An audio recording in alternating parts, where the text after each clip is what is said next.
Καλώς ήρθατε σε άλλο ένα βίντεο του O Matcha και σήμερα θα φτιάξουμε το Matcha Strawberry Cheesecake.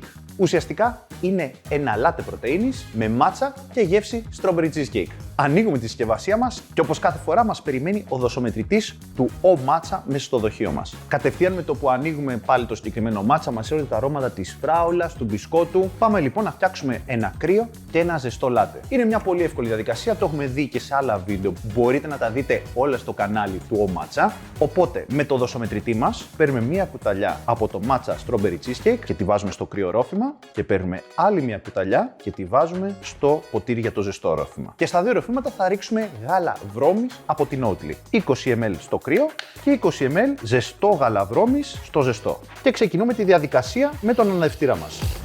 Αυτό το οποίο πρέπει να προσέξουμε, επειδή είναι αρκετά πούδρα το matcha cheesecake και γενικότερα όλα τα προϊόντα, θέλει με το αναδευτήρι μας να φάμε και λίγο από τα τυχώματα ώστε να ανακατευτεί σωστά. Το εφέ που μου αρέσει στο συγκεκριμένο προϊόν είναι ότι ξαφνικά έγινε ροζ. Δεν έχει μόνο ωραία εικόνα, θα σας αποζημιώσει και στη γεύση. Πάμε να ανακατέψουμε και το ζεστό με τον ίδιο ακριβώς τρόπο. Οπότε, αφού το έχουμε ανακατέψει καλά, πάμε να συμπληρώσουμε με το υπόλοιπο γάλα. Ξεκινάμε από το κρύο ρόφημα, στο οποίο απλά χρειάζεται να βάλουμε πάγο. Δεν φοβόμαστε τον πάγο, όσο περισσότερο βάλουμε, τόσο περισσότερο θα αργήσει να λιώσει, άρα θα έχουμε για περισσότερη ώρα ένα κρύο ρόφημα που δεν είναι νερωμένο. Και συμπληρώνουμε με γάλα βρώμης από την Oatly.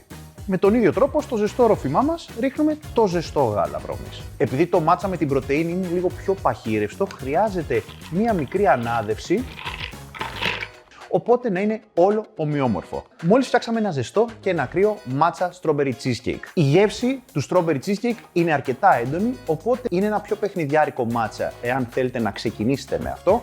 Ένα matcha με πλούσια γεύση strawberry cheesecake και υφή. Εάν θέλετε να δείτε περισσότερα βίντεο του O Matcha, μπορείτε να μπείτε στο YouTube και να δείτε και τις υπόλοιπες συνταγές που έχουμε κάνει να πάρετε ιδέες. Έχετε κάποια καλύτερη ιδέα για το strawberry cheesecake? Γράψτε στα σχόλια και μπορεί, γιατί όχι, να τη δούμε σε ένα επόμενο βίντεο. Από την ομάδα του O Matcha τα λέμε σε ένα επόμενο βίντεο.